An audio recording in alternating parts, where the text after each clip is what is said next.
अस्सलामुअलैकुम। Cooking take with B में आप सबका वेलकम करती हूँ। उम्मीद करती हूँ आप सब बिल्कुल ठीक होंगे। मैं भी बिल्कुल ठीक, आप सबकी दुआओं से। बिस्मिल्लाहिर्रहमानिर्रहीम। शुरू करती हूँ अल्लाह के नाम से, जिसकी रहमतें और बरकतें हमारे खानों में मौजूद हैं। मेरे तमाम देखने वाले व्यूअर्स को 2024 बहुत बहुत मुबारक हो और उम्मीद करती हूँ आप सबके लिए भी 2024 बहुत ही खुशियों से भरा हुआ साल होगा। तो 2024 के पहले दिन मैं ज़र्दा चावल बना रही हूँ। ये मीठे चावलों से मैं अपने साल की शुरुआत कर रही हूँ, ताकि मेरा पूरा साल इसी मिठास में गुजरे। उम्मीद करती हूँ आप भी इस रेसिपी को ज़रूर ट्राई कीजिएगा और अपनी पूरे साल को इसी मिठास में गुजारिएगा। सबसे पहले 1 किलो सेला चावल लेकर मैं उसे अच्छी तरह साफ़ करके साफ़ पानी से धो के 1 घंटा पहले भिगो के छोड़ दूँगी। चलिए पहले दिन हम शुरुआत करते हैं मिठास से। तो सबसे पहले मैं एक पतीली में पानी ऐड कर दूंगी। पानी ऐड करने के बाद मैं उसमें थोड़ा सा कुकिंग ऑयल शामिल कर दूंगी और उसे चूल्हे पर लगकर मैं पानी में बॉयल आने तक इंतज़ार करूंगी। अब इसमें मैं फूड कलर ऐड कर दूंगी, ताकि हमारे ज़र्दा चावल अच्छे से कलर वाले बन सके। मैं इसमें 1 टेबलस्पून भरकर फूड कलर ऐड कर दिया है।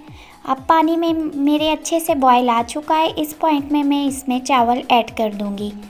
सारे चावल डालकर मैं इसे अच्छी तरह मिक्स कर दूंगी और 15 मिनट के लिए मैं इसे बॉयल करने के लिए छोड़ दूंगी, ताकि हमारे चावल अच्छी तरह पक जाएं। मैं उम्मीद करती हूँ मेरी तरह आप सबके घर में भी मीठा ज़रूर बना होगा। आप सब भी अपने साल को इसी मिठास के साथ वेलकम करेंगे। मेरी इस मज़ेदार से ज़र्दा चावल की रेसिपी को ज़रूर ट्राई कीजिएगा। अगर रेसिपी अच्छी लगे तो कमेंट सेक्शन में मुझे इसका फीडबैक ज़रूर दें। साथ ही मेरे चैनल को सब्सक्राइब करना मत भूलिएगा। सब्सक्राइब करें, लाइक करें, शेयर करें और अच्छे कमेंट करें। बेल नोटिफिकेशन को भी दबाना मत भूलिएगा, ताकि मेरी आने वाली अच्छी रेसिपी आपको टाइम टू टाइम मिलती रहें। और वीडियो को एंड तक ज़रूर देखिएगा, स्किप मत कीजिएगा। मैं इस मज़ेदार से ज़र्दे के चावल को ज़्यादा क्वांटिटी में बना रही हूँ। ज़्यादा क्वांटिटी में मैं इसलिए बना रही हूँ कि मैं इसे अपने हमसायों के साथ बांट सकूँ। आप भी मेरी तरह ज़र्दे चावल की रेसिपी को ज़रूर ट्राई कीजिए। खुद भी खाएं, अपने हमसायों को भी ज़रूर खिलाएं। इस पॉइंट में चावल को हमारे अच्छे से बॉयल आ चुका है। अब हमारे चावल बिल्कुल रेडी हैं।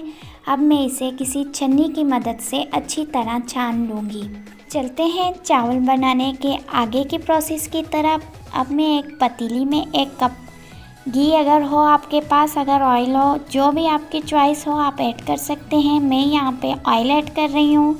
ऑयल ऐड करने के बाद मैं 5 से 6 अदद इलायची इसमें ऐड कर दूँगी। अब इसमें मैं ऐड कर दूंगी 1 किलो मेरे चावल थे, तो मैं 1 किलो ही चीनी इसके अंदर ऐड कर दूंगी। चीनी को मैं ऐड करने के बाद अब इसमें मैं 1 गिलास पानी ऐड कर दूंगी, ताकि हमारे चीनी अच्छी तरह मेल्ट हो जाए। चीनी हमारी अच्छी तरह मेल्ट हो रही है। अब इसमें मैं कोपड़ा ऐड कर दूंगी। कोपड़ा ऐड करने के बाद अब इसमें मैं बादाम और पिस्ते ऐड कर दूंगी। इन तमाम चीज़ों को मैं अच्छी तरह मिक्स कर दूंगी। और जो चावल मैंने बॉईल करके रख दिए थे, इस पॉइंट में मैं इसमें ऐड कर दूंगी। चावल ऐड करने के बाद मैं इसे अच्छी तरह मिक्स कर दूंगी, ताकि चीनी चावल दोनों एक जहाँ हो जाएं। अच्छी तरह मिक्स करने के बाद चूल्हे का फ्लेम मेरा अब भी फुल है। 5 मिनट के लिए मैं इसे फुल फ्लेम पे पकाऊंगी, ताकि इसमें जो पानी है वो बिल्कुल ड्राई हो जाए। अब इसे ढक कर मैं 5 मिनट के लिए पकाऊंगी। 5 मिनट बाद मैं देखूंगी इसका पानी ड्राई हो चुका है, तो मैं इसे दम पे रख दूंगी। अब मैं इसे अच्छी तरह मिक्स कर दूंगी। आप देख सकते हैं पानी हमारा अच्छी तरह ड्राई हो चुका है। अब मैं इसे ढक कर 15 मिनट के लिए बिल्कुल मीडियम से लो फ्लेम में मैं इसे दम पे छोड़ दूंगी। कोई सा भी चावल आप बनाएं, अगर वो मीठा हो, अगर वो नमकीन हो, दम बहुत ही ज़्यादा ज़रूरी है। जितना अच्छा हम दम अपने चावलों को देंगे, उतने ही खिले चावल हमारे बन के रेडी होंगे। अब इस पॉइंट में मैं गैस का फ्लेम बंद कर दूंगी। मज़ेदार से जर्दे की चावल हमारे बिल्कुल रेडी हैं। अब हमारे मज़ेदार से जर्दे की चावल बिल्कुल रेडी हो चुके हैं। यमी यमी गर्मा गर्म जर्दे का चावल अगर सर्दियों में मिले तो वाह, क्या ही खाने का मज़ा होगा। अब मैं इसे डिश आउट कर दूंगी और उम्मीद करती हूँ आप भी इस रेसिपी को ज़रूर ट्राई करेंगे। ज़रूर ट्राई कीजिएगा और शेयर कीजिएगा मेरी वीडियो को फ्रेंड और फैमिली मेम्बर के साथ। इस नए साल में अपने आप से एक वादा ज़रूर करें कि अपनी सोच को हमेशा पॉजिटिव रखेंगे। हमारा सोच जितना पॉजिटिव होगा, घर का माहौल भी उतना ही पॉजिटिव होगा। साथ ही हमारे इर्द गिर्द के लोग भी हमें पॉजिटिव ही मिलेंगे। तो मज़ेदार से ज़र्दा खाने के लिए बिल्कुल रेडी हैं। उम्मीद करती हूँ आज की ये रेसिपी आप लोगों को बहुत ही ज़बरदस्त और यमी लगी होगी। अगर ज़बरदस्त लगी है तो ज़रूर इसे ट्राई करें।